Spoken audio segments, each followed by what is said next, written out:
Woman's recognized. Thank you, Mr. Speaker, and I thank the ranking member for yielding the time. I rise in opposition to H.R. 3015. And it bears repeating again. Here we are 9 months into the new administration and a new Congress, and the Republicans have not brought one bill to the floor of the House that will help tackle the cost of living squeeze, the affordability crisis.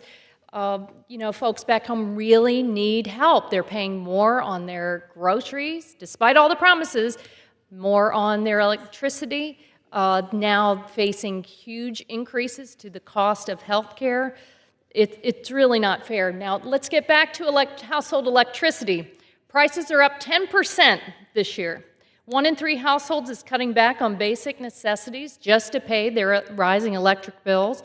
People are very concerned, and they should be, because over 100 gas and electric utilities are proposing higher rates this year. Mr. Speaker, you know very well, we are grappling in Florida with the largest utility has requested what looks like the largest rate increase in the history of the country. And I hear my good friend, the chairman of the committee, talk about that they care a lot about consumer costs, but your rhetoric does not match your record. Example number 1 is the big, ugly bill. And I'll offer for the record an analysis by Energy Innovation of the big, ugly bill, where they say the bill will reduce additions of new cost-effective electricity capacity, raising power prices for consumers, and decreasing U.S. GDP. Will hamper development of domestic electricity generation capacity, and by 2035, we forecast a 340 gigawatt decrease in generation capacity due to the bill. As a result, this bill will make it more expensive to meet growing demand in the next 5 critical years in the global AI race, damaging U.S. competitiveness. I ask unanimous consent that this be submitted for the record. Without objection. Thank you, Mr. Speaker. We cannot win the AI race of the 21st century with energy policies from the 20th century. Not only is it bad policy, but it is soul-crushingly expensive to do so. And hardworking American families, they're just looking up here to Washington and say, can you all please focus on solutions and not cater to the polluters and the folks who have all too much power here in the halls of Congress. It's not fair. And this bill is an example of, not only is it a waste of time, because here's the secret. This bill is asking for a coal council. Well, I think the ranking member already went to it. The president has already established a coal council, so we don't really even need that. But the real impact is going to be on the bottom line. And let's look at one example of why this is going to cost everybody more. In May, just days before the J.H. Campbell coal-fired power plant was set to close, the Trump administration issued a last-minute order to force the plant to stay open. Okay, we won't even talk about how the Trump administration has pulled permits of fully permitted and almost fully constructed offshore wind projects. We'll put that aside. But to keep the Campbell plant open, the administration cited a so-called grid reliability emergency. But they've produced no actual evidence of any kind of emergency. Since their order, the department hasn't pointed to a single instance where the plant was needed to keep the lights on. Remember, nobody was asking for this. The company that owns and runs the plant wanted to close it and shift to a mix of energy sources. The plant is losing money, and the administration is now forcing the company to spend nearly $1 million a day to keep it open. And who will pay the cost of that? Well, it will be families across the Midwest.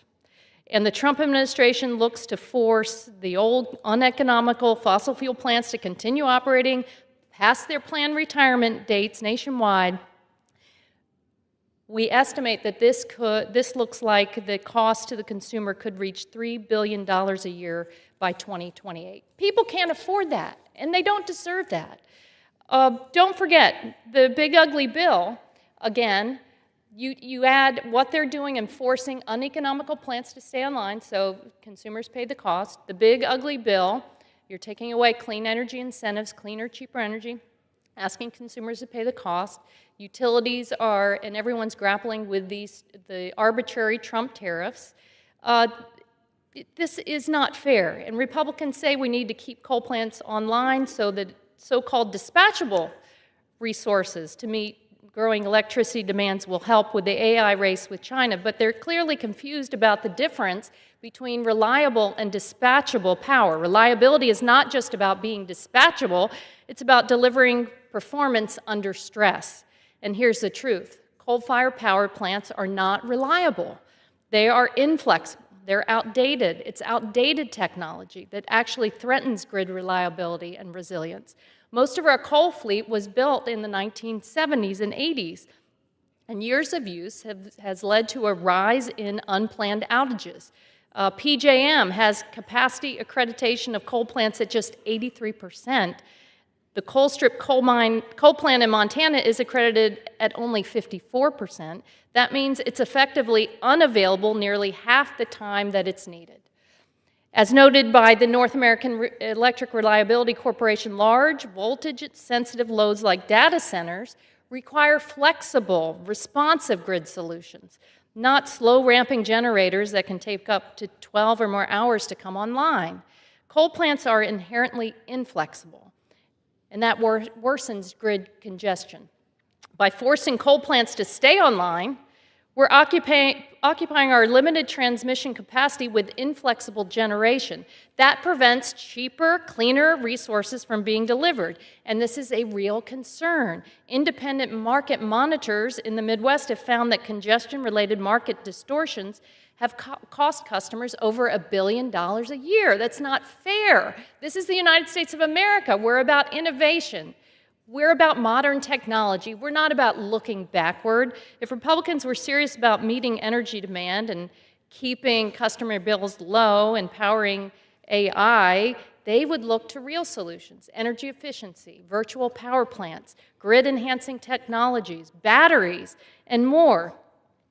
But if you keep looking backwards, and we simply will not be able to meet the moment, meet the growing demand that is forecast. American businesses should not be left holding the bag with higher bills because you refuse to march forward in the 21st century on what we need to do on power production and tapping the great innovators across this country. So I urge my colleagues to vote against this very costly bill. This entire package is another cost raiser for families back home that they don't deserve. Please vote no. I yield back my time. The gentleman